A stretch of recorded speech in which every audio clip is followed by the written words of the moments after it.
Hello, everybody, and welcome to another edition of the Women of Wrestling podcast here on ringbellsonline.com. I am Irish Stu Allen, and on the end of the line should be my colleague, Freaky Lee Burton. Hello. Well, hello. We're slowly becoming middle-aged and crazy. Slowly, but we're not there yet. But if you do want to have a listen back to all the other podcasts where we've been slowly descending into being middle-aged and crazy, they are still all available for download on the website. Yes, and via iTunes as well. And if you're an iOS user, there's a brand new podcast app. Hope you're enjoying that. Make sure you subscribe. But today on the show, we've got a double guest show, so there's no time to muck about. No, this one's going to be, I guess it's two unconnected guests to a certain extent, but two who are both interesting in their own right. Well, they both got important things coming up, yeah. Absolutely. Our main guest coming up later in the show will be the current Pro Wrestling Eve champion alpha female, who's on the verge of making her first defense of the Pro Wrestling Eve championship at Eve's special edition show, coming up in July at Sudbury, against Aisha Ray, the former Amazon. Yeah, but before that, we've got a very lucky conversation, I guess, that we're having. It's with the new owner of WSU. Yeah, this fell into our laps, and we asked him if he wanted to come on and speak because we've been really interested to find out how the new WSU was going to compare to the old WSU, what changes are like to be made, and he's promised to come on and basically be honest and tell us all the stories and whatever he can about what's happened. So without further ado, we're going to invite on to the podcast our first guest. He is from Beyond Wrestling, and he is now the new owner of WSU. We're talking about Mr. Drew Cordiero. Drew, welcome to the show. Hey, thanks for having me. Yeah, I mean, it's really nice to have a chance to talk to you so quickly after the deal was done. And I mean, actually, in email as we were setting this up, you said that it wasn't long since you first found that WSU was up for sale. First question simply is, when did you first hear, or how did you first hear that WSU was up for sale, and what attracted you to it? I was actually scoping one of the message boards for the New England wrestling area, which is where we've been holding our Beyond Wrestling live events. And for whatever reason, I never read. I honestly never used to read the WSU stated WSU press releases that would go out, just due to the fact that they were so long. It was difficult for me to go through and pick out the important information. But for whatever reason, I happened to read this one, and I saw that. The Mick had posted that, the company was going to be up for sale and that he was going to be, facing some health issues, and that there was a previous buyer that was in place, which is something that had fallen through.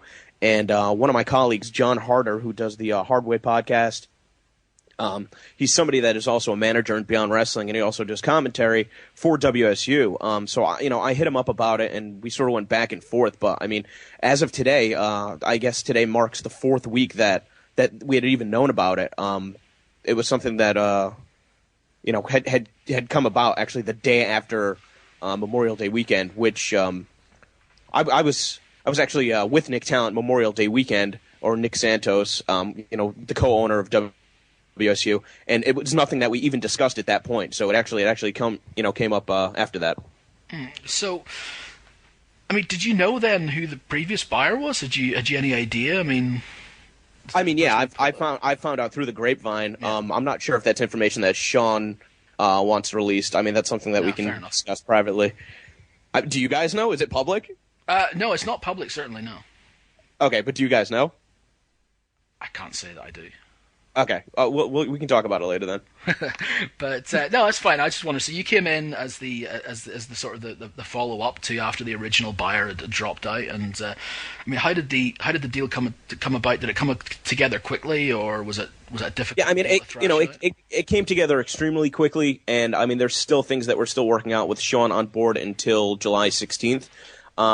It just, Sean was very concerned about selling the organization to somebody that wasn't going to treat WSU properly. I mean, obviously, it's unfortunate that he has to step down due to health issues, but, obviously it's something that he's worked on tirelessly for the last 5 years. He doesn't want to see it go to shit. He wants to see somebody that's going to protect the brand, and take care of the fan base as well as the wrestlers as well. And I know there were multiple offers for people just to buy the tape library. but he wanted somebody that was going to be able to continue running live events and make sure to treat the WSU brand with the respect that it deserves. So the first question that follows up from that then is that why did you get involved with this? Had you been looking at perhaps running women's shows before? Was it something that you kind of had in mind and this opportunity came along and it worked perfectly? Or is this something that if I said to you a month ago, hey, listen, in a month's time you're going to be promoting women's wrestling shows, you'd have gone, yeah, right? Well, I mean, as far as Beyond Wrestling goes, Beyond Wrestling's been around for about 3 years, and we have promoted experimental progressive an experimentative and progressive outlook on professional wrestling. And that includes doing some intergender matches, obviously between men and women, since there's no other gender that I'm aware of. And so coming towards the end of the year, we have our tournament for tomorrow, too, which all the first-round matches are going to be, male versus female. And so it's been the type of thing where I've been wanting to work more with female wrestlers in whatever capacity, that they were interested in, and being able to give them the platform to demonstrate, that they have a technical ability, that wrestling fans should be watching and appreciating. Obviously the way that women's wrestling is presented in the mainstream is laughable. And at least on an independent level, we know that there are, skilled athletes that actually do care about the wrestling aspect of wrestling. And so, when some of the female individuals that we worked with through Beyond Wrestling also happened to work with WSU. So when the opportunity came about, I had sent out feelers to them. I had spoke with John Harder. John spoke with Sean McCaffrey. And then Sean sort of, responded to some of the wrestlers that worked for Beyond Wrestling, the male wrestlers, to sort of get a better idea of who I was, what the Beyond Wrestling organization was about, and to be capable of taking care of the WSU brand. So, I mean, it's not – let me put it like this. I'm not as interested in women's wrestling as I am in good wrestling. And I don't think that the two genres should necessarily be categorized as male wrestling and female wrestling. With that said, the WSU brand is going to be kept separate. We are going to continue to run all female shows. But my number one priority is just going to be to promote good wrestling, whether it's between the Beyond Wrestling brand or the WSU brand. Something that's good wrestling rather than just good for a girl. Exactly. I don't think that female wrestling should be evaluated on a different set of standards. I think that's a fair thing, because I think there's a lot of female wrestling fans who maybe have this mentality that there is that sliding scale, I suppose, because people just say, well, like you said, it's good for a girl. And I think that's a fair statement to make, because good for a girl is almost like saying this wasn't very good. So I think almost like the bar has to be raised. So what's good for guys is good for girls as well. Exactly, and I mean, right, it's it's almost like insulting, like, oh, that was a good match for a girls' match, right? So then, because it's being evaluated on a different set of standards, then does that mean, then it wasn't just a good, it wasn't a good match then? Like, it wasn't enjoyable, and, from what I've seen of WSU, it is just good wrestling. It doesn't need to be qualified as good female wrestling. It just so happens that it's an all-female league. So, I mean, there's a number of gifted competitors on the roster that I'm interested in working with, whether they continue to compete against females or whether they compete against men, or, the same thing with Beyond Wrestling, obviously with men competing against men. I'm in the business of good wrestling, and that's what I'm interested in working with. How much have you followed or were you aware of the WSU brand and where it is today? I mean, how much can you assess the talent that's there? Do you have a good idea of the sort of scale or scope of people you've got there, or is it going to be a case of now you've got this, you've got to do some homework and figure out where everybody is? I'm pretty familiar with the product. It's not something that, I was going to every live event or ordering every DVD, but I'm interested in the industry at large, so I've always kept tabs on results and stuff like that. Any of the bigger matches that have come along, I've been able to check out. I would say that I'm fairly familiar with everybody involved, but see, the thing that's interesting about this is that those currently involved in the WSU product, I'm not sure that they can necessarily say the same, since Beyond Wrestling has been somewhat under the radar. So I think that that's what's somewhat interesting, is that I'm pretty familiar with the majority of the competitors as well as some of the staff involved. But I'm not sure if those folks are as familiar with me as I am with them. So for a lot of the people that work in WSU, they may be thinking, well, what's going on now. I don't know what the future holds for me. Have you had a chance to talk to any of the talent particularly? I've reached out to a number of them. See, unfortunately, what had ended up happening is that, again, just to demonstrate, this deal came together literally a month ago today, or 4 weeks ago to the Tuesday. So that would have been yesterday. Anyway, we had a Beyond Wrestling live event scheduled in Cleveland, Ohio, and it was actually a joint show with a promotion called St. Louis Anarchy that we were running at Absolute Intense Wrestling's building with their blessing. And that was scheduled all the way back to February.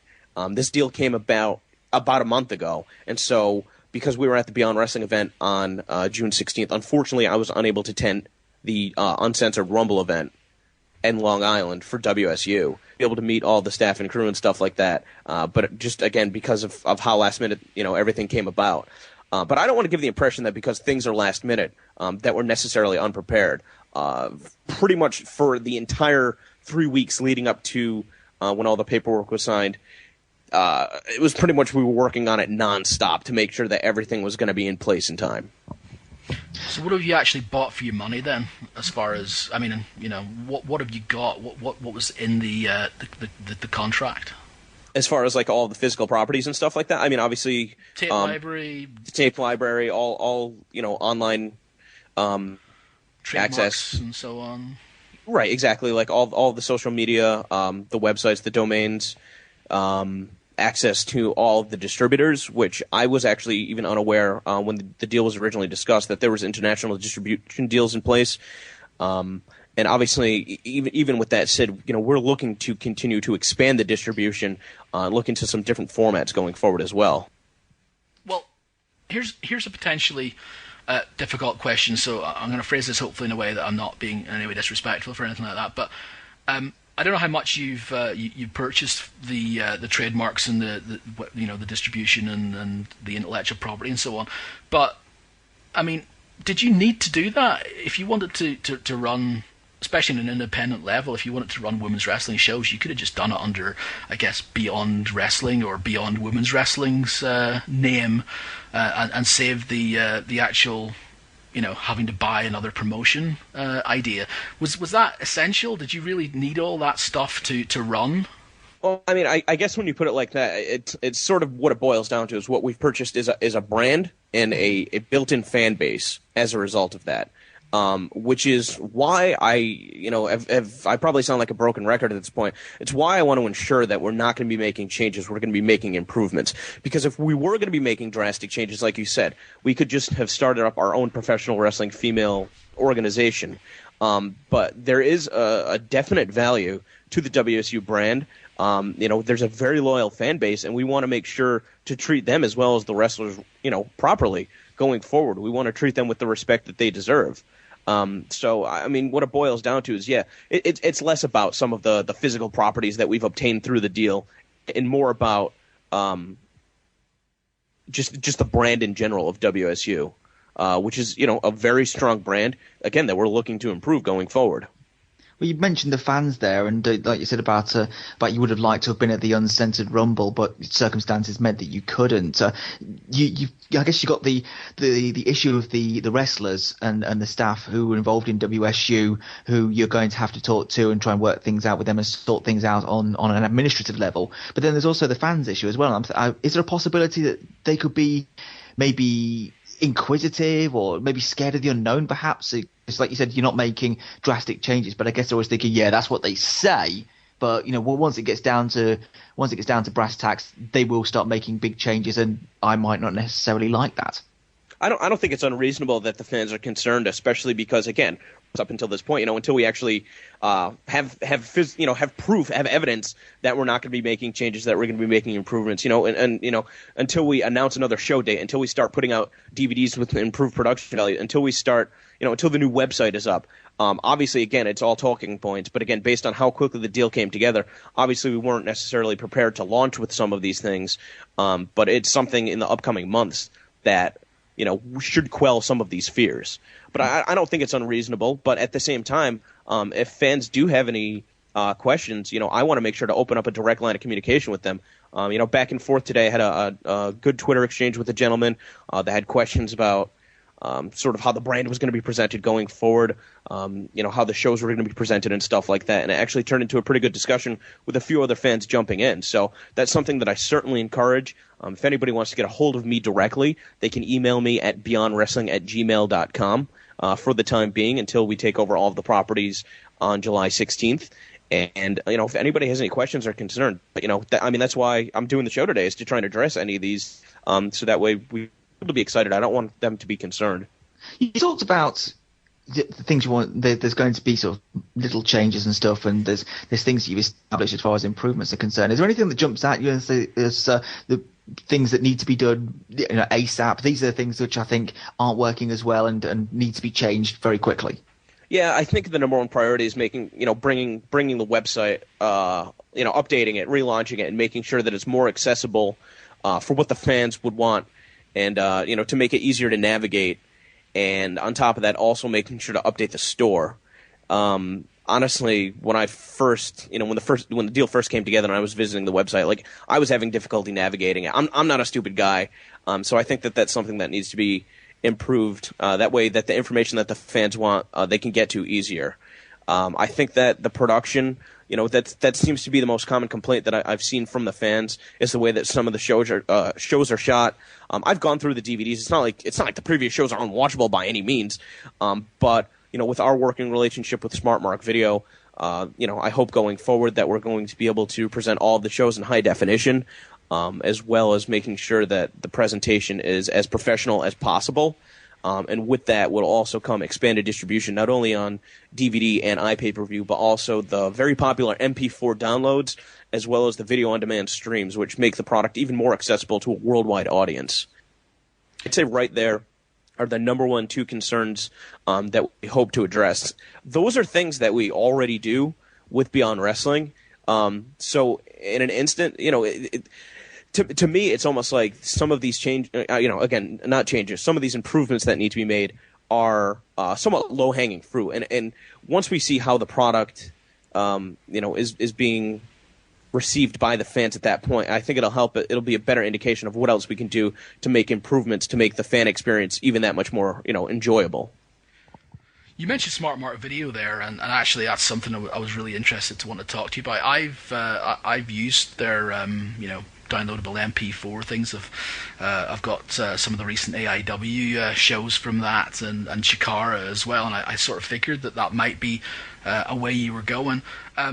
I'm interested to see that you continue to stick with iPay-per-view as well. Will that be still through Go Fight Live? Because that's one big issue we had as far as the last show was concerned. The Go Fight Live presentation was really poor. That's not a decision that we've made yet. I know that Smart Mark Video is looking into doing iPay-per-views. I also know that Go Fight Live has a built-in fan base of hundreds, if not thousands, of users that have previously purchased WSU events. So if another one was coming up, it's easier to alert those fans that there's another show that's going to be coming up.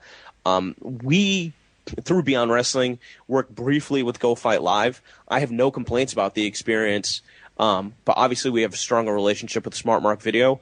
Once we have the next show, the date finalized, making sure that the building has the capabilities of running an iPay-per-view, whether we return to Deer Park, at the NYWC building, or whether it's going to be a new venue, we will sort of address the iPay-per-view situation at that point. But we do plan on running iPay-per-views going forward. Could you foresee a situation, though, for example, if maybe Smart Mark Video weren't able to run them themselves at this point, and the situation with Go Fight Live isn't acceptable to you, could you foresee a situation where 24-hour later video on demand might be the way forward rather than live?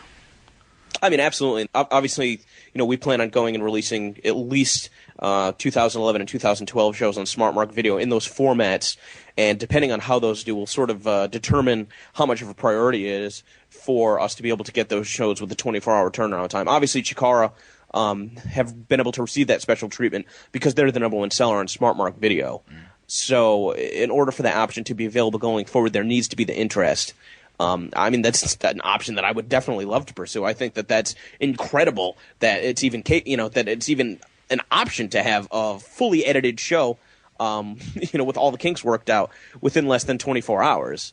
So that's something I would definitely like to pursue if that option is available. But again, that's all going to depend on the level of interest. And obviously, as there are a number of distributors already out there, obviously WSU shows are available not only through WSUvideo.com, but through High Spots, RF Video.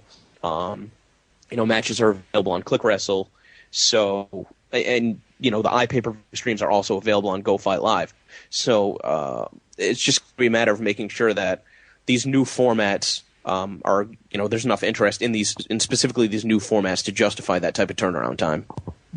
You mentioned about your acquisitions and the things you've got hold of, and also about the technology side of things. I just wanted to just jump onto social media for a moment, because WSU has a Twitter account. It's got about maybe 3,000 followers at the moment. I think it's going up close to that. Is this something else that you're acquiring as part of the the websites and the video library and things like that?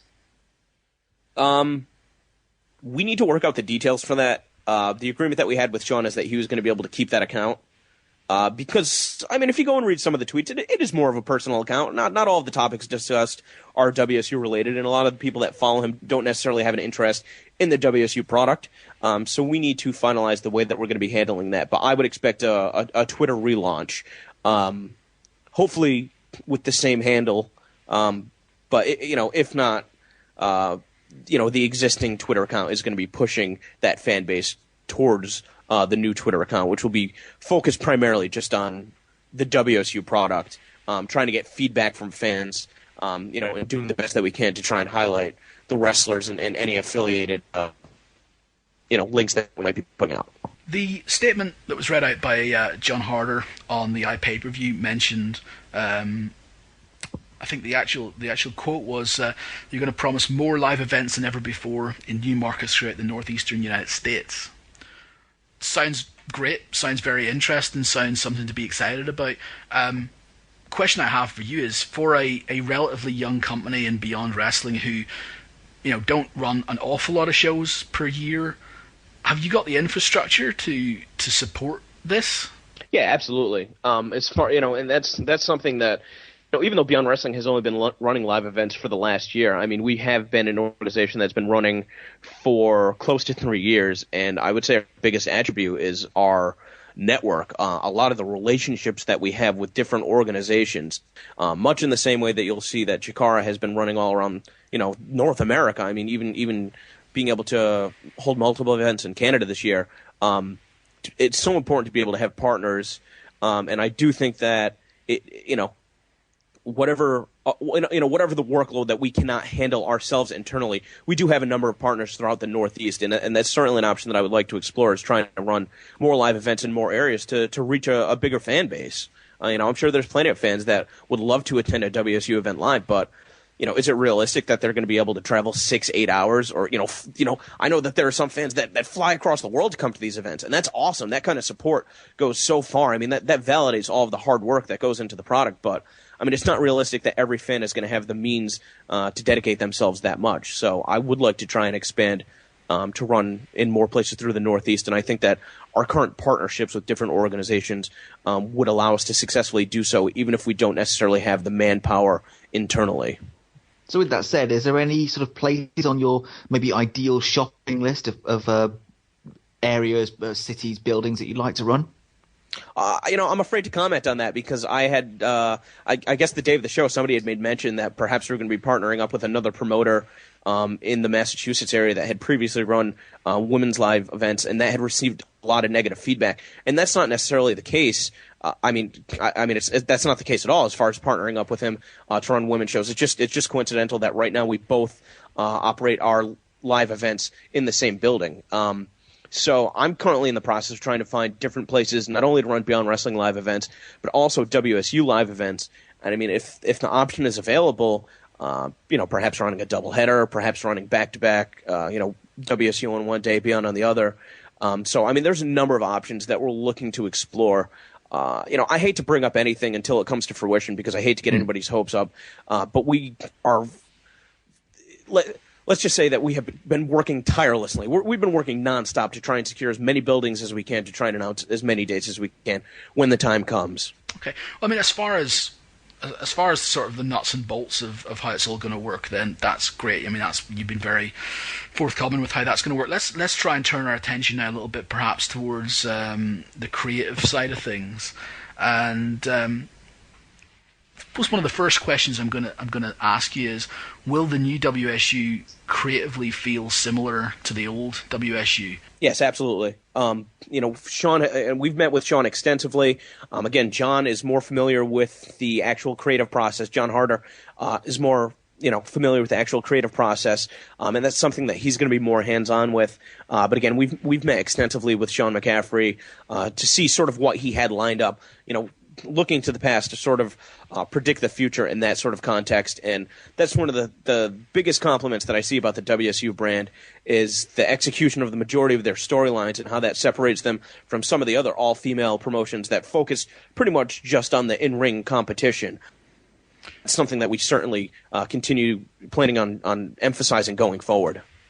So at least at the minute, you would look to be continuing building storylines and feuds in the same kind of direction that Sean had perhaps originally planned, yeah?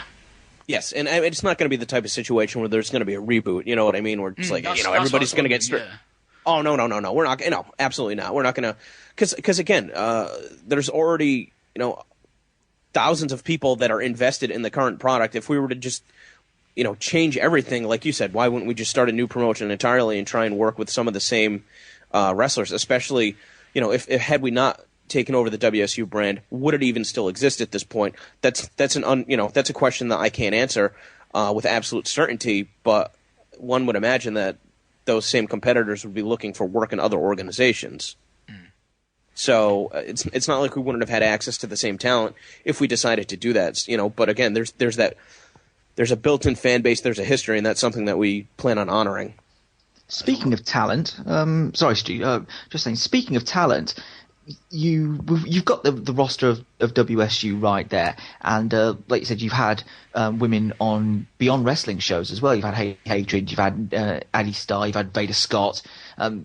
Is it maybe that you'd be looking to incorporate some of the women who you've known and met and personally know, and try and insert those into WSU? Or on the flip side, is there anybody who's currently part of WSU that you don't really see going forward? I mean, there's definitely female wrestlers that have not yet competed for WSU that I would like to slowly assimilate into the brand if the option, if there are spots open on the roster. There's nobody that, no, like, we're not going to come in and like can anybody. Absolutely not. If anybody chose to stop working with WSU as a result of the change in management, I would be disappointed, but I would also respect that decision. But that's why, I'm doing my best to keep up with everybody to make sure that they realize that it's pretty much going to be status quo as far as the day-to-day operations. So WSU having a little bit more visibility going forward, obviously being the plan. But yeah, I mean, I would love, if somebody like Haley Hatred was ever stateside and wanted to compete for WSU, if that was something that we could work out, I would have no objections to that. There's a competitor by the name of Mercedes KV from the New England area who has done great work for Beyond Wrestling. I think that she would be a good fit for WSU. As you had mentioned, Veda Scott, Addie Starr. I mean, the option to bring in new talent is definitely there, but it's not going to be at the expense of the existing roster. We're not going to be doing anything that people are worrying about. Am I still going to have a spot? And I certainly don't want to do anything as far as like rocking the boat or stepping on any toes. But yeah, I definitely want to make sure that the fans have the best shows possible, and that is going to sort of dictate not only the creative direction but also the talent that are going to be involved going forward. One of the questions. Do you guys think that I should get rid of anybody? No. I was doing, it was a kind of devil's advocate question more than anything else. Yeah. Well, everyone's got their opinions. I mean, there's certain people that I like better than other people in WSU, and I think that's probably the same for everybody. So I think everybody would probably tweak the roster a little bit, and I'm sure probably over time it will happen. So, I guess that remains to be seen. Yeah, I mean, I certainly, again, I want to feature good wrestling. And I would like to feature athletes that are dedicated to the craft, that, continue to train and want to continue to improve their ability and, want to move up the ranks in the world of wrestling. Those that are seeking international tours. that's as speaking as a fan that runs a wrestling promotion, those are the type of things that appeal to me. But again, John is going to be more hands-on as far as the creative direction since he's been more hands-on, with the WSU product up until this point. And so, that will continue in that direction. But I mean, obviously, again, going forward, is there possible that there will be tweaks to the roster? Yes, absolutely. And that sort of goes back to being able to run different markets and stuff like that too, is to give different wrestlers from that particular area an opportunity to try out for the promotion. And that's something that I would like to do. It's only an idea. It's nothing that's set in stone, obviously, until we have some shows set up. But I would like it to be the type of situation where we could set up one or two sort of tryout matches on each event, and then sort of leave it up to the fans to decide whether or not they'd like to see those competitors back. Because, again, at the end of the day, we just want to put on the best show. Sure. Regards to one thing that WSU do, and people have got their own opinions on it. Some people really embrace it and like it because of this, and some people find it an off-putting, and that's language. There's a bit of cursing on your average WSU show. There's a bit of violence, a bit of blood sometimes in WSU shows. Will you still look to try and sort of do that kind of adult-edged entertainment, or will you try and maybe look at the broader sort of maybe family scope of wrestling where you can get more of a fan base that way? Which way would you see it going? I don't mind. Some of the more adult themes. The way with Beyond Wrestling is presented, again, with Beyond Wrestling not even being run like a typical wrestling promotion. I mean, everybody's got complete freedom to do. If that means they want to be as obscene as possible, I mean, then they're solely responsible for sort of, the reaction that they get to that. We had a competitor on our May event who came out to like gangster rap and was just swearing at everybody, and it didn't get over. It was stupid, you know what I mean? And that was up to him to have the freedom to sort of, fail through trial and error. So hopefully that was a good learning experience for him. So I'd like to think that, even though we're going to be keeping more adult-themed edge going forward, the competitors will use discretion, and, it's the type of thing where if you're bombarded with it, it sort of loses emphasis. Yeah. One thing that I will not stand for, though, is any angles where any of the competitors are objectified. That's one thing that I don't think there's really any place for.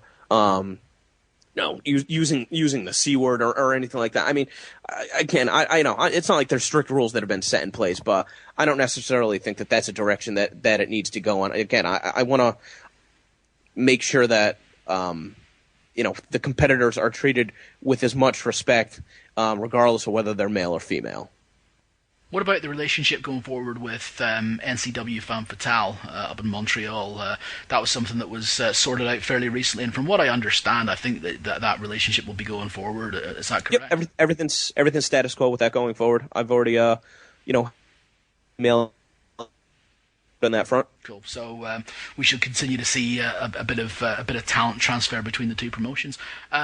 That's good because one thing that indie wrestling needs is a bit of cooperation. I mean, we're in a niche product here, so it's probably just as well if that happens.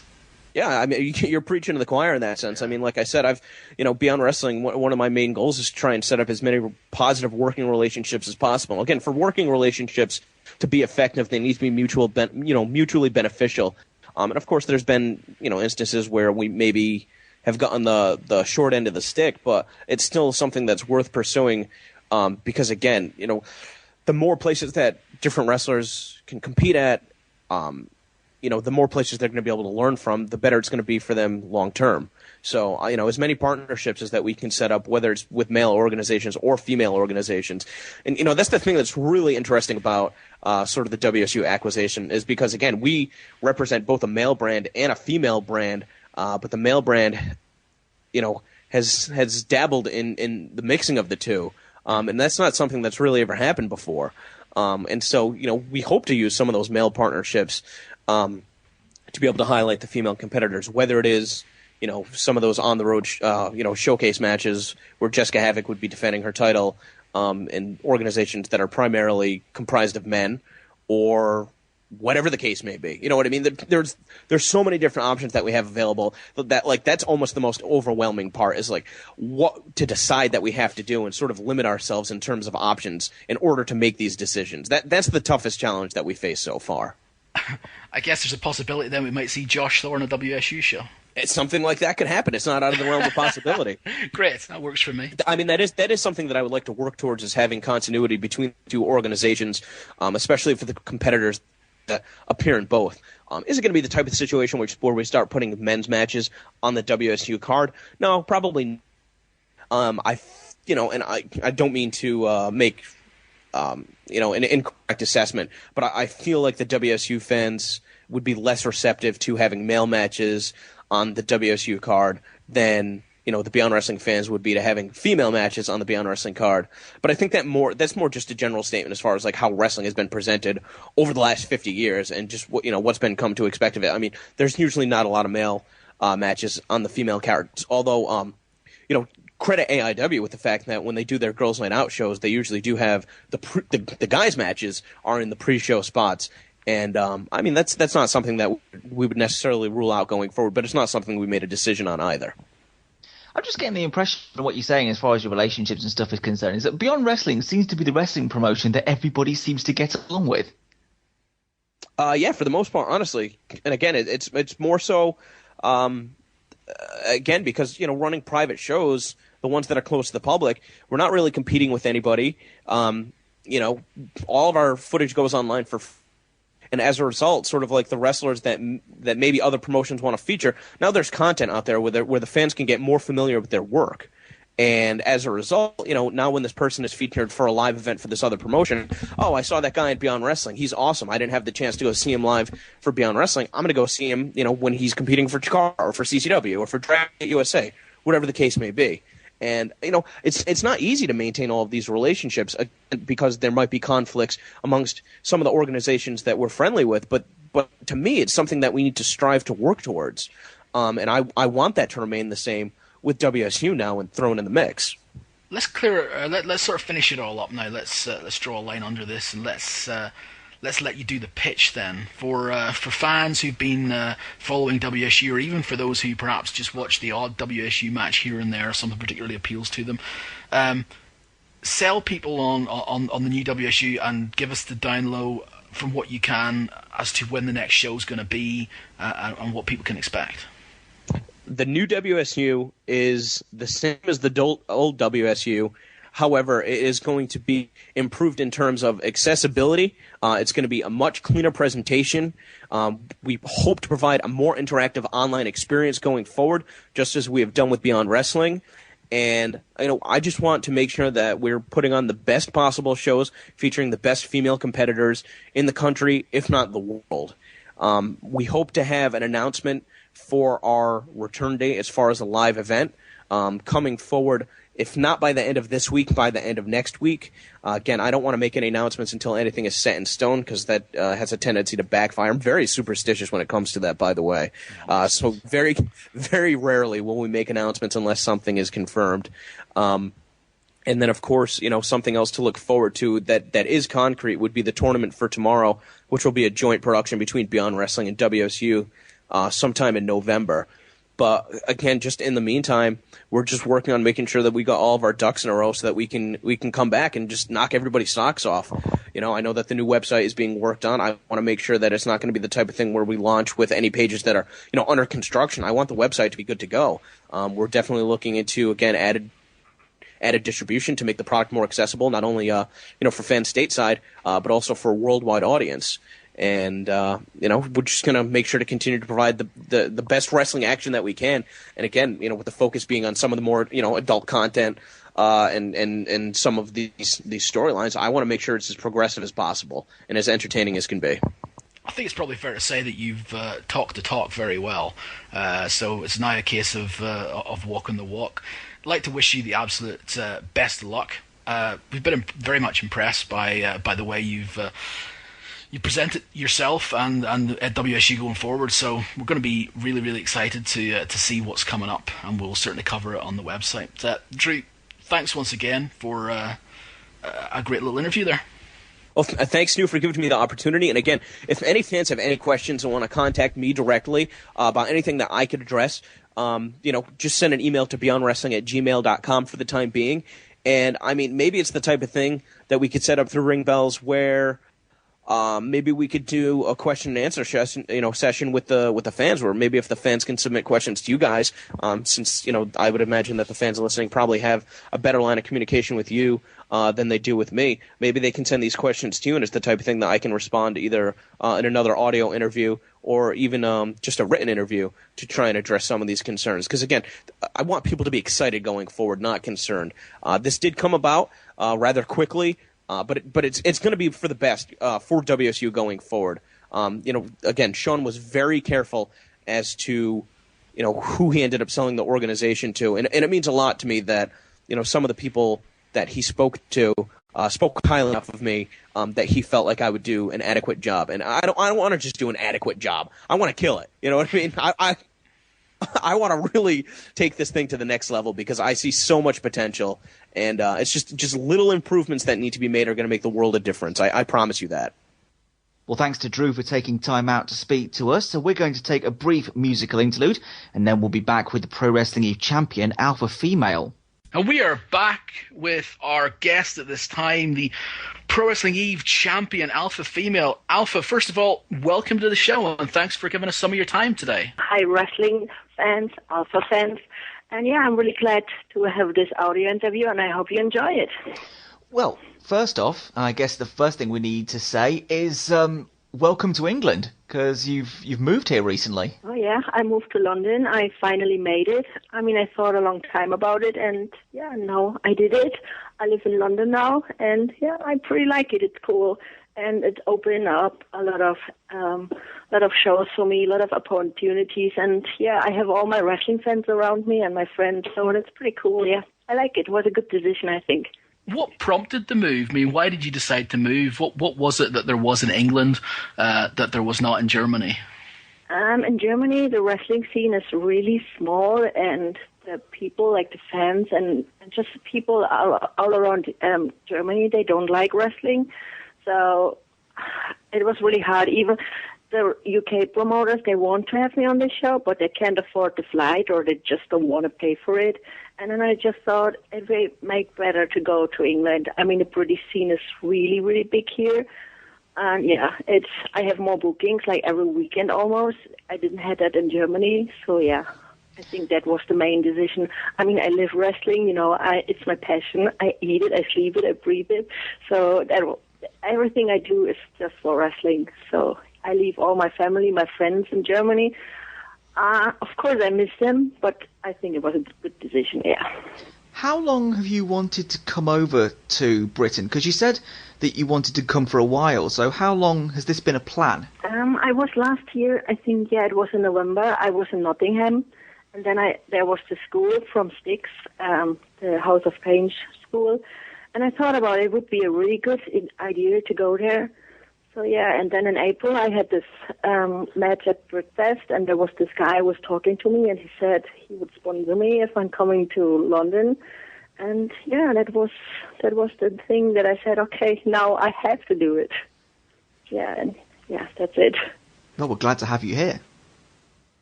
Yeah, thank you.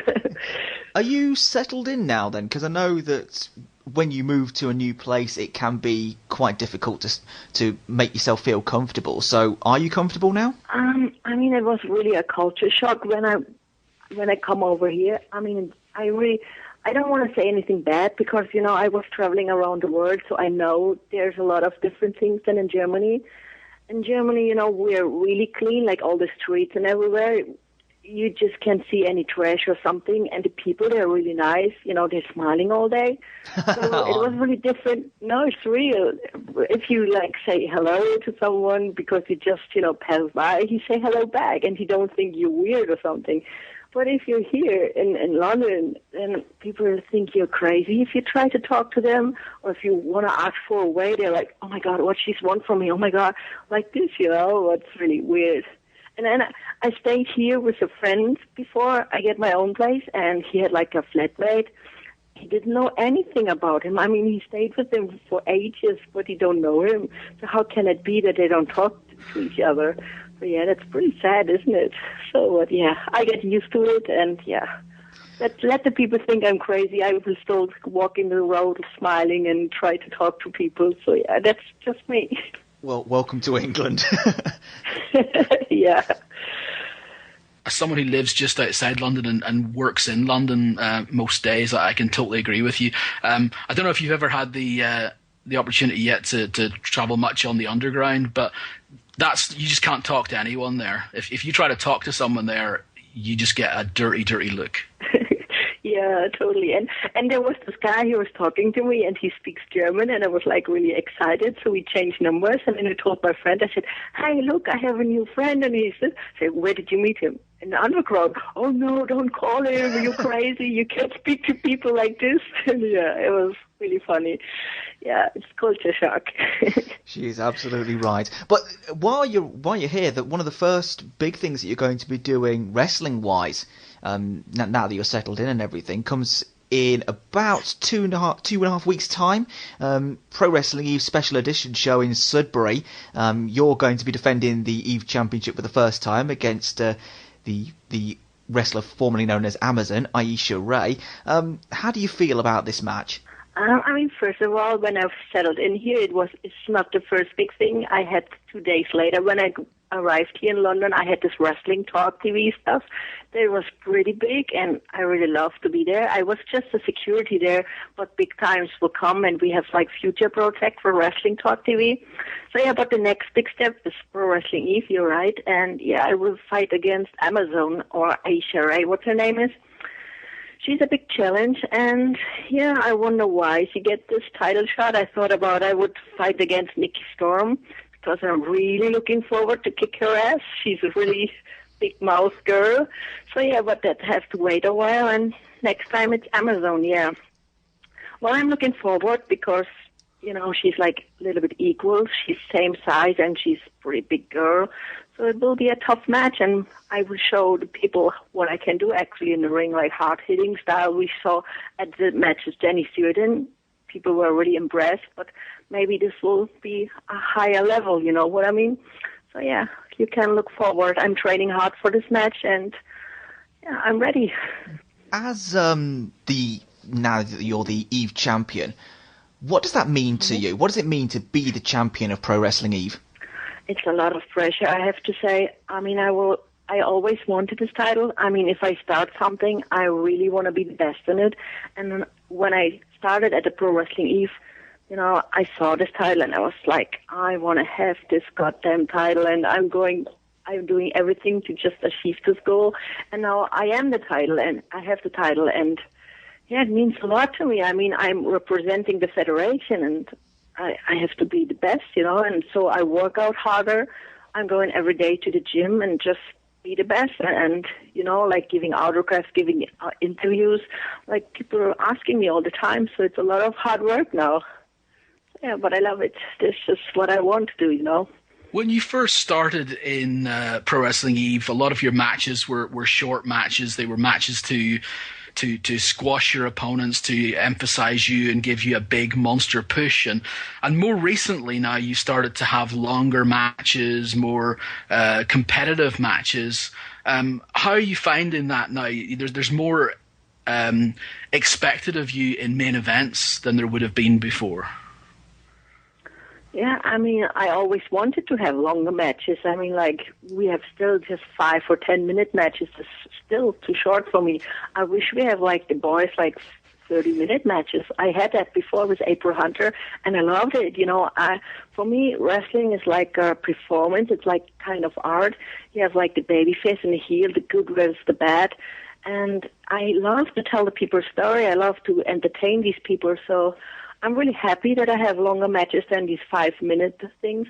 I mean, don't get me wrong, I was appreciating it, and I had fun, you know, just beating these girls up and maybe say, hey, sorry, girl, I just have to do it, you know. But, yeah, I'm happy that I have more ring time now, you know. That's a good thing. You mentioned about the face and the heel thing there. You started off in Eve as a heel. Now you're pretty much considered a babyface. Which do you prefer being? You know, I'm at the moment, I'm not really working like a babyface. I'm still acting like a heel. I mean, I'm the monster. I just go in there and destroy these girls. I don't talk to the fans. I don't react to the fans. You know, it just they love me for being like I am, like the fighting machine. I mean, they like hard-hitting girls, and I think the people like it that I'm authentic, like I feel what I'm doing and I'm really into it. Like I'm intense and I love the sport, so I think they can feel it and I can see it. So I cannot say if I prefer being heel or being babyface, I just love to stay in the ring and I do whatever the promoter wants me to do, you know what I mean? So, when Pro Wrestling Eve launched in 2010, why did you decide to get on board with it at the very beginning? Well, what can I say? I mean, at the beginning, it was just a promoter who booked a girl. It was me, and I just needed work, and I love the idea that it's like an all-female promotion. And at this time, it was the only one, I think. And yeah, it become a friendship. I'm really close to Dan Reed now, and we talk almost every day. So yeah, it becomes like a project for me, I really want that we are successful because the girls are really good and I think we are outstanding company. So yeah, I love Pro Wrestling Eve and the concept and everything. I would not do it if I see that he's maybe the promoter's an asshole or something, if he's like really arrogant and treating the girls bad, I would not support it. But as I see, he really loves it and most of the time he's working so hard but get nothing out of it. So yeah, I appreciate it and he feels the same love I do for wrestling, You've established this role now and this persona as being the alpha female, and you're one of the very few people, wrestlers, male or female, around Europe who actually makes your main income from being a professional wrestler. So, you are actually a pro wrestler rather than someone who just does it as a hobby. How were you able to get to the point where wrestling became your number one income, and how difficult has that been? Being a professional wrestler, like living with it, it's really difficult. I mean, I have a lot of competition out there, and girls, they're making my time really hard because they're wrestling so cheap. So I can say I'm a really expensive wrestler, like the promoters would say. Well, I know my worth, and I'm working really hard for it, and I try to make business out of it. I'm not going there because it's fun. It hurts and you can get really badly hurt, like forever, that you can't step in the ring anymore. So you have to really think smart about it. It's like if you're doing like a proper job. Like I had like the security job a while ago and there were some offers that want to offer me £5 an hour, and this is nothing. Why you even stand up for that, And the same is for wrestling. If there's a promoter like 8 hours away from my hometown and just offer me like whatever, why would I go there just taking all this time off and go there and maybe they treat me bad because I didn't ask for much, So make yourself a star, make yourself worth it. If they don't want to pay for you that much, then make him to pay it. Like go to the gym, make yourself unique, make these awesome pictures of you that the fans just want you and the promoter can go around about you. You know what I mean? And yeah, and try to think smart about it. Go and sell your merchandise. Go and sell your autographs, your pictures. Try just make a living out of it, and the fans, I think they will understand because they love wrestling and they want to support you in some kind of way. And yeah, if you have luck, like I have luck, you find a sponsor, who believes in you, and yeah, it's just be passionate about it, and then I think somehow you will find a way to be a professional wrestler and just make it for living.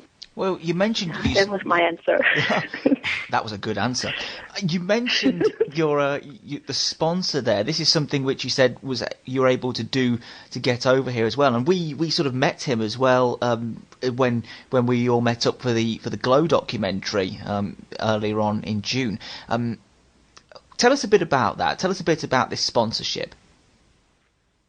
The guy you met at the Glow documentary, he was not my sponsor. He's my business partner. I stand corrected. I call my yeah, that's no problem. I call my little team the Alpha Crew because they're working really hard at the moment to get me over and help me with the merchandise. And we do like acting training and you do yoga training. I also did meditation. I never did that before. But it really, really helps you to get along in life, So yeah, but this wrestling sponsor I told you about, He's a wrestling fan by himself, and he owns this company. And he runs this website. It's WrestleCentral.tv. And this is my sponsor, WrestleCentral. You should go in and check it out, WrestleCentral.tv. It's like a wrestling site. They sell videos and they make like downloads, and they have like this merchandise, and they sell event tickets. It's a really cool site, and we really hope we can go big time. Wrestle Central TV was the one who also sponsoring the Grid Fest. We all been there. It was 900 people. And they're also sponsoring Wrestle Talk TV. I think you heard about it. It's a pretty cool wrestling talk show. Yeah. That sounds good. It sounds like a good plan, and it means that you're able to be here, so we're glad for that. Yeah, it is. You have to find someone to believe in you. I mean, it's really, really hard to make it on your own. I tried it a long time. You know, I had no one behind me. They're just, I don't know. It seems like everyone tried to bring stones into my way, but I found this guy who believes in me, and I have this really cool alpha crew now, and they all believe in me, and we're working together. We have like every day these meetings and try to find out what's the best for all of us, you know. I mean, we want to make British wrestling come back to TV and British wrestling come back to mainstream, you know. It was back then in the 80s and 90s, it was so big, and I swear we can bring it back, you know. We just need all together work on it, and then we can bring it back. Well, let's go back to when there was no Alpha Crew. Let's go back to the very beginning. Because you've been doing this for quite some time now. You've been doing it for more than 10 years. As far as we can see, just from checking our records, your debut was in April of 2001. Is that right? Yes, that's right. And correct me if I'm wrong, this is the first match which we found. It was you versus Wesner versus Blue Nikita. Is that your first match then? It was my first match, and plus it was a hardcore match. Well, that's a debut. Oh yeah, it was, and it was really horrible. The first thing I got was a chair shot on my head. I just lay down. I missed almost everything. I stand up, got another chair shot on my head, and yeah, the match was over somehow. But I'm sure I didn't win. I guess when you have a debut like that, was that a case that you'd been training for a while, or had you not been training very long, and they just wanted to put you in the ring in front of an audience to see how you did? The thing was with this company I work for and the school I've been there, I asked him when I saw a match, I saw a show, and I saw Wesner and Blue Nikita wrestling there, and I was really impressed, and I said, I want to be a wrestler. And I go to the school, and they didn't want to train me, and I don't know, they don't like me, and I have to really beg for it. I was like, please, I want to be I want to be a part of the team. And 3 months later, they said, yeah, okay, go, let's do it. And that beated me up like shit. Oh my God. Like I trained there, like I know my first training was in September 1999. And yeah, and it was a really hard time. They don't make differences between girls and boys, and for every mistake I did, whatever it was, they just beated me up. So that makes me harder and stronger, and just, you know, it makes my mind really strong. And yeah, they put me so early in the match because it was all the time Blue Nikita against Wesner, and there was barely girls, you know, like in England, even there was not that much girls. There was like around 20 girls or something. So it was all the time Wesner against Blue Nikita, and the people got sick of it, and then they said, okay, we need to get her in the ring as soon as possible. And yeah, that was the big thing. It was the big thing. Oh, there's a third girl. Ooh, cool. But yeah, I mean, I didn't last long in this first match, but the second match, I think it was a bit better. I noticed that for your first few years, your opponents were regularly Blue Nikita and Wesner. Yes. What was that like? Because I guess some people might say if you wrestle in the same opponents over and over again, you can only improve to a certain point. But then if you're wrestling only those people, if you wrestle over them over and over again, you could end up having some really great matches with them. So how did you feel about wrestling those two on a regular basis? I mean, yes, it's true. You really can't improve much. But I mean, for the first year, I think it was 3 or 4 years, it was all right having all the time the same girls. So you can like improve your the way you wrestle, and you can just train all these moves. And yeah, I need to say I had the best match with Wessner. It was in Italy, and yeah, it was great. And we could do all these cool, crazy, flippy stuff because we know each other so well and we trusted each other so good. So yeah, I had some cool matches with her, and I enjoyed somehow the matches of the girls or with the girls. But I'm also happy that I have new opponents, and sometimes I don't know my opponents now when I go in the ring, and it's always a new, it's a new challenge. So I enjoy it more to work with different girls I don't know or maybe know, yeah. It's better than always just two same girls. Well, you mentioned flips there as well, and that's something that Stu pointed out about the difference between Jazzy B, as you were then known as, and the alpha female now, is that your difference in your wrestling style, it seemed very, very different in the early years. Oh yeah, it was totally different. I mean, when I was Jazzy B, I was 20 pounds lighter, and I never worked out like I do like properly now in the gym, and I do all the head scissors and all the not moonsault, but somersault from a second rope and stuff like this. Yeah, it was fun, but at this moment, like alpha female, I would not do it because it just don't fit to the style. And I think I grow taller. But yeah, it just wouldn't fit. I can do this. And in training, sometimes I impress my trainer. I say, here, look what I can do. And he was like, wow, what the fuck? How do you do that? And yeah, but yeah, right now I would not do it anymore. It was just a time in my life I did it because I was Jazzy B, the dancer, and this baby face, and it was just suitable. But now it would not fit anymore. No way. Was part of your reason for changing your style of wrestling, was it because you had concerns about injuries with a more high-flying style? Oh no, the point when I was changing was when I break up with this federation, and I didn't want to work with them anymore because they just treating me bad. So I just decided I need to change something because I was always the number 3 of the girls in Germany. I mean, there was Wessner, number 1, Blue Nikita, and me. But I always knew I can do the same or even better, and then I thought I need to change something. I mean, I heard that people don't like this dancing stuff and the sexy girls, and it was just a time where the changing begins and people want to see real fighters. It was the time when MMA comes up, and I thought I need to be a real fighter. I need to show the people that I'm not like this dancing sexy girl or something, that they can take me for serious. And this is when I started to find out and try to think all the time about my new character. And it just from time to time, from match to match, it's getting more stronger. And then I'm the alpha female I'm right now. And I love the character. It was just a hard way to get there.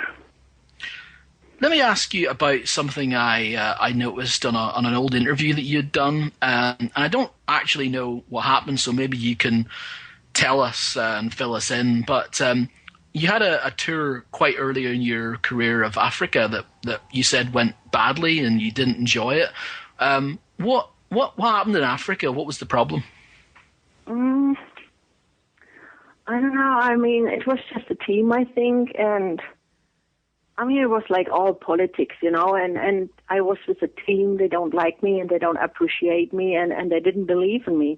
So they gave me a really hard time, and even they talked to my opponent, and I don't want to say who it was or whatever, but they told her that I'm whatever. I don't know what they told her, but she was really pissed about me, and she really, when we walk on the street, she said like, what are you laughing at, or stuff like this, and I was like, why? Well, she don't know me, and why is this like this? So that was one of the points that I decided I don't want to work with these people anymore, So yeah, I don't know what can I tell you about it anymore. I don't know. I mean, it's a long time ago, so yeah. Sure. I think the first time that Lee and I both probably saw you for the first time was probably in the French Queens of Chaos promotion. Mm-hmm. And again, that was more of the Jazzy B stuff. You mentioned actually earlier on, and during your time in Queens of Chaos, you did a 30-minute match with with April Hunter. Tell us about your memories of working for Queens of Chaos. Did you enjoy that time in your career? Oh, yeah, I loved Queens of Chaos. It was the first promotion who gave me a proper job after the breakup with my team before I trained with. And so I was basically on my own. And yeah, I was lucky to work with Queens of Chaos. It was all female promotion. And I just saw Blue Nikita and Resna, so I didn't know about the other girls. And just see them I was really happy about it. And then I meet April Hunter. I really need to say that she's one of the main reasons why I'm the person who I am right now. Because back then, I was like really, I had no confidence, nothing, because they just left everything there. So she gave me all this confidence. And when they say, yeah, you have a 30-minute match, she didn't know about it. And she said, I have asthma and I just arrived here 10 minutes before the match, so how could I do a 30-minute match?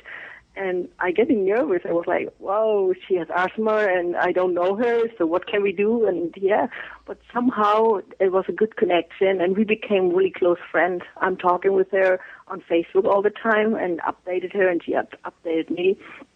So yeah, we try to help each other so possibly can. And yeah, I'm really thankful for the match, and I love the match, and it was different than all the matches I did before. And yeah, it was a good experience, and I loved Queens of Chaos, and I'm really sad that they're not there anymore. So yeah.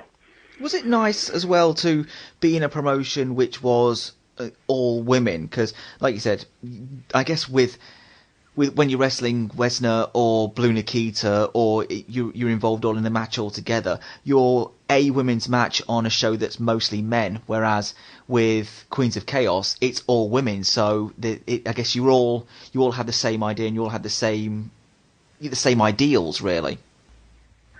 Being on an all-female show is way much more, and you get more like the attention you deserve. If you had ever like a male show and the only girl there, the people, I don't know, they just say, oh, it's just a female match, who cares, and they're not that good. And you can't really hardly reach to the level that you're the best match on the show if like a normal show. But in an all-female show, you have like this drive. You want to be the best female wrestler there. And you have all these different girls, like the tall girl, the small girl, the ugly girl, the pretty girl. You have all of this, and it's really much more fun. Even backstage, the people appreciate that you're, and they know that you work as hard as the boys do. And so, yeah, I idea of all-female promotion. And I think the most of the girls can sometimes even wrestle much better than the boys. They just don't want to admit it because, we're just girls.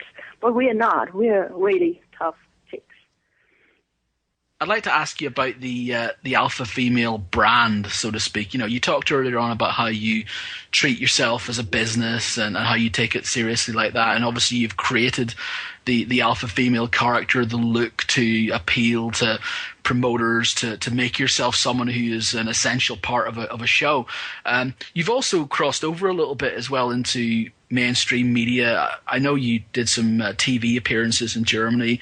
You've done some TV commercials and things over there. I saw an online clip of you on a TV show called Say the Truth, where people had to determine which of three women was the real alpha female. Are you looking to try and keep expanding out into other avenues as well as pro wrestling? Because, you're a very striking woman, once seen, never forgotten. I try to bring back wrestling as a mainstream thing. I want the people not think that wrestlers just big bodybuilder with no brain, because that's absolutely not the fact. We're hardworking people, and as I told you, wrestling is a kind of art. It's a performance, and with my wrestling, I try to reach people. I think this is I think it's a good base to talk to the people, and I think I have a good message. I want to tell the people, never give up. Whatever comes in your way, just fight for it and live your dream, whatever it is. I mean, I not just mean wrestling, it's my kind of dream, I love it. You don't have to love it, but I want that the people take a look at us again and that they just get entertained, I mean, wrestling is like a modern stunt show. It's like, why are the people not going instead of cinema or whatever? Why are they not going to a wrestling show and just forget about all the problems they have in this 2 or 3 hours of wrestling show, you know. Yeah, I mean, I try my best to get on air, go wherever, try talk to the people, and yeah, just make it mainstream again. That's my big goal. And yeah, I think I'm on a good way. And yeah.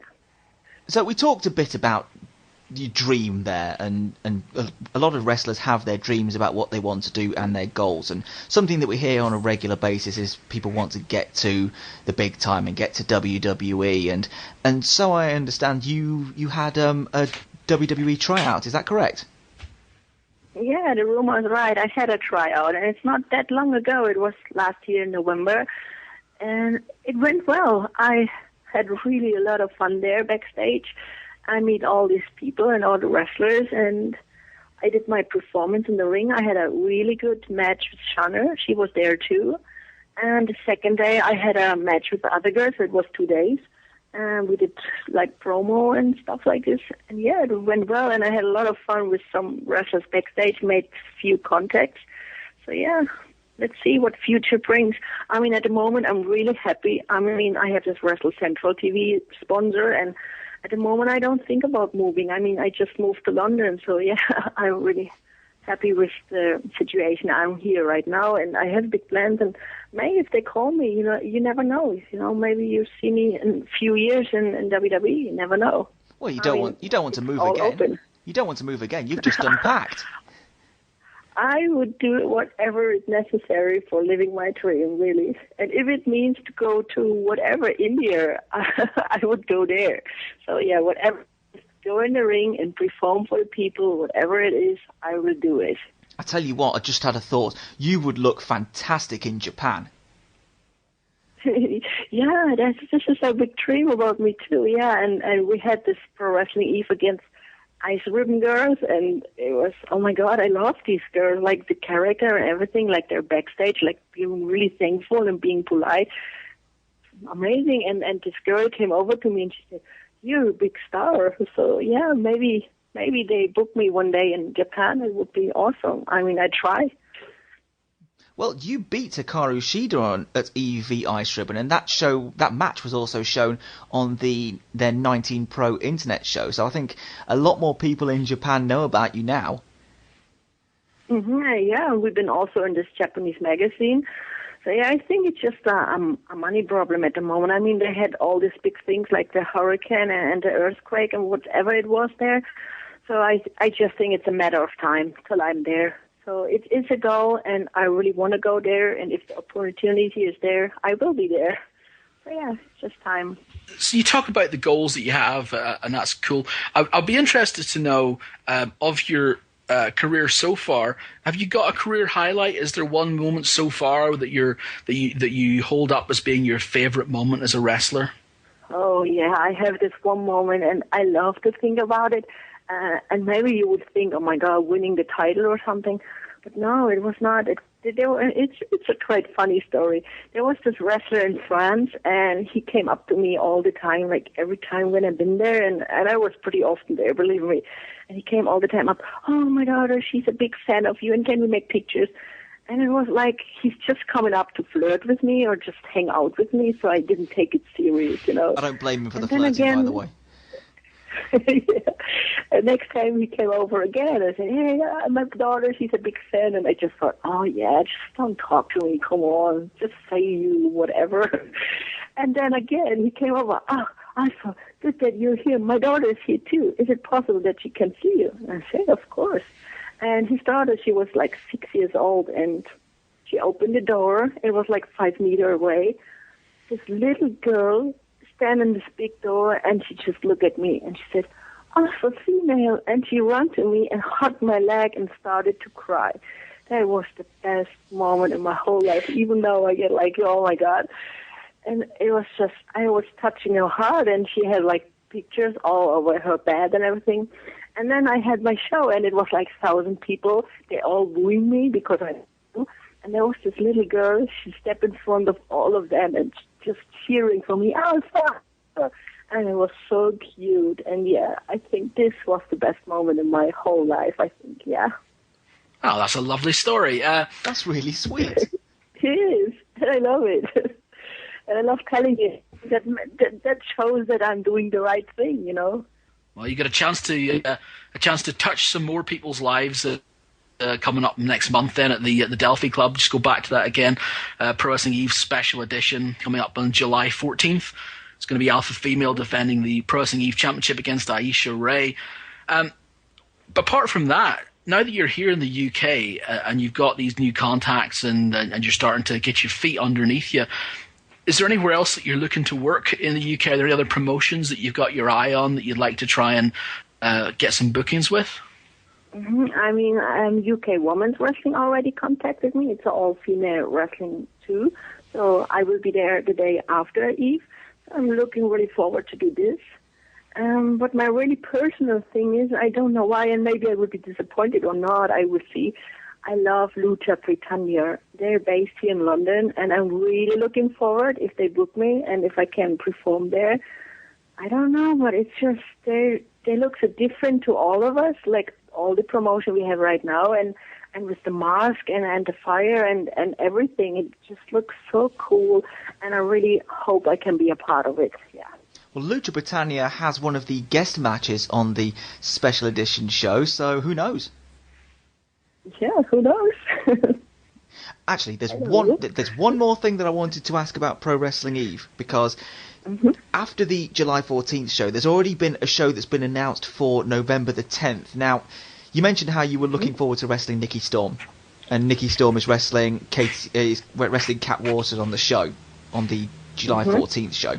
So, I guess if you're still the champion come November 10th, that will be the time that you'll probably be wrestling Nikki Storm. You said you'd like to shut her up. How much would you like to shut Nikki Storm up?